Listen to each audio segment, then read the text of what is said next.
ये छठ पूजा क्या है, बता सकते हो? छठ पूजा हिंदू धर्म का एक प्रमुख सूर्य उपासना पर्व है। यानी सूर्य देव और उनकी पत्नी उषा या छठी मियाँ की पूजा की जाती है। इस त्योहार में लोग सूर्य को जल चढ़ाकर उनके प्रति कृतज्ञता प्रकट करते हैं, क्योंकि सूर्य को जीवन और ऊर्जा का स्रोत माना जाता है। पर मैं एक बात सोच रहा हूँ, सूरज को जल चढ़ाने से उसकी पूजा होती है, और क्या सूरज को पानी देने से सच में तुम लोगों की मनोकामनाएं पूरी होती हैं? भाई, ये सवाल नहीं उठाना चाहिए। ये श्रद्धा है, भक्ति है। सूर्य देवता हमारे जीवन का आधार हैं। उनके बिना धरती पर कोई जीवन नहीं। बिल्कुल सही। सूरज से रोशनी और गर्मी मिलती है, जीवन भी। पर सवाल यह है कि क्या जीवन देने वाला सिर्फ सूरज है, या कोई ऐसा निर्माता है जिसने सूरज को भी बनाया? हमारे ग्रंथों में सूर्य को जीवों का आत्मा कहा गया है। छठ पूजा में हम प्रकृति को प्रणाम करते हैं, उसी से जीवन पाते हैं।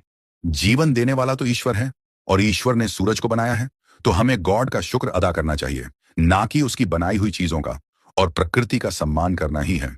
तो ये बात हर इंसान को करनी चाहिए, लेकिन भगवान बनाकर नहीं, क्योंकि सम्मान और उपासना में फर्क होता है। छठ पूजा की सिर्फ यही है कहा जाता है कि सीता जी ने भी सूर्य की उपासना की थी।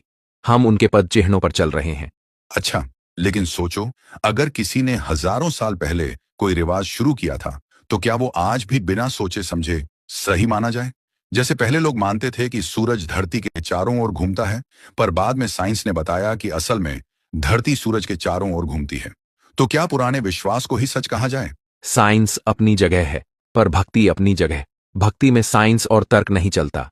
तो फिर क्या भक्ति का मतलब है? जो कहा गया वो मान लो, चाहे सच कुछ भी हो। अगर ईश्वर ने इंसान को अक्ल दी है, तो क्या उसका इस्तेमाल नहीं करना चाहिए? देखो, तर्क से सब कुछ नहीं समझ सकते। भक्ति अनुभूति होती है, प्रमाण नहीं।